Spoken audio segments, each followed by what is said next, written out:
الحمد لله وكفى وسلام على عباده الذين اصطفى أما بعد فأعوذ بالله من الشيطان الرجيم بسم الله الرحمن الرحيم واعتصموا بحبل الله جميعا ولا تفرقوا واذكروا نعمة الله عليكم إذ كنتم أعداء فألف بين قلوبكم فأصبحتم بنعمته إخوانا صدق الله العظيم بہارے نو تھے تم ماضی میں اب بادے خزاں تم ہو بہارے نو تھے تم ماضی میں اب بادے خزاں تم ہو نشانے راہ تھے ماضی میں اب نو بے نشاں تم ہو تھے تم ماضی میں شعلہ آج بس اڑتا دھواں تم ہو تھے تم ماضی میں شعلہ آج بس اڑتا دھواں تم ہو نہیں جس کا ٹھکانہ کوئی ایسے کارواں تم ہو حضرات اساتذہ کرام اور مسند حکمیت پر جلوہ افروز حکم صاحبان اور گلشن جامعہ کے عندلیبوں نور و نکہت سے معمور اس روح پرور بزم میں ناچیز کو مسلمانوں کی ذلت اور اس کے وجوہ اسباب پر روشنی ڈالی ہے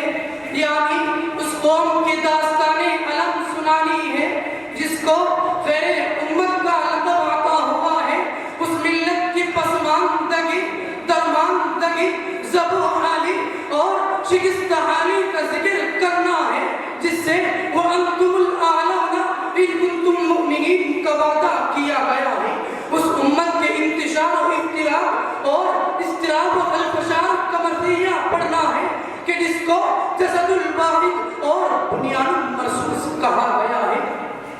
اس قوم مسلم کی محکومیت و مغلوبیت اور مقہوریت کو بیان کرنا ہے کہ جس کی حکومت و قیادت کے گواہ عرب و عجم ہے اس قوم کی بربادی کا ذکر کرنا ہے کہ جس قوم کے ماضی نے خلفائے راشدین کا دور دیکھا ہے اس قوم کا رونا رونا ہے کہ جس کی شان و شوکت کے پرچم صحرائے افریقہ سے دیواریں چین تک مصر سے ایشیائے کوچک تک فارس سے اسکندریہ تک خراساں سے آذربائیجان تک دریائے سندھ سے مراکش و اسپین تک لہرائے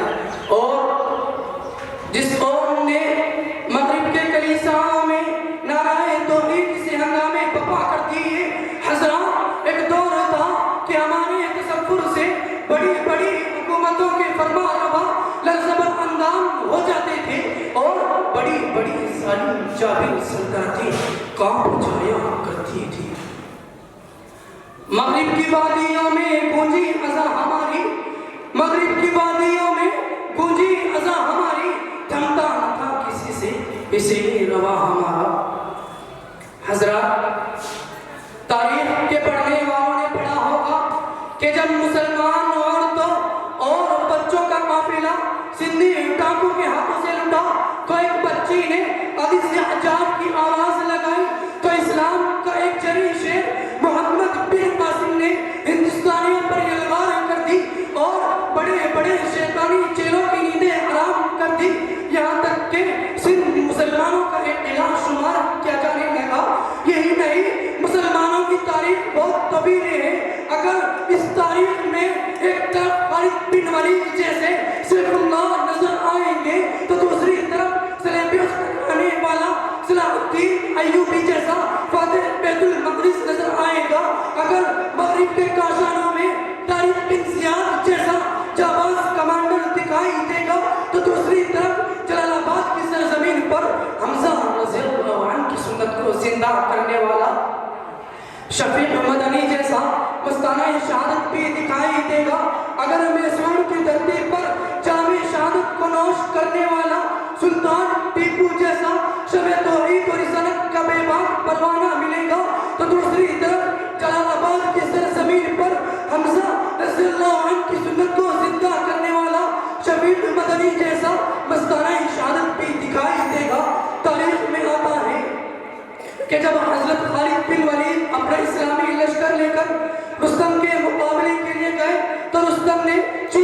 کھڑی ہو کر کے کہا کہ تم یہاں کیوں آئے ہو؟ تو حضرت خالد بن ولید نے جواب دیا کہ ہم کو تمہارا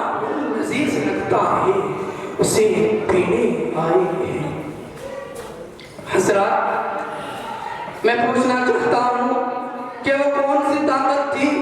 جس نے مسلمانوں کو اتنا جری بنا دیا تھا کہ وہ ہزاروں میل کے فاصلے پر بھی دشمنوں کو اس انداز سے جواب دیتی تھی؟ کیا یہ اتحاد و اتفاق کی برکت نہیں تھی؟ کیا یہ اتحادی و یک رنگی کا فیض نہیں تھا؟ کیا یہ آسمانی قانون نہ تھا؟ کیا یہ ربانی دستور نہ تھا جو انہوں نے اپنی زندگی میں سجا رکھا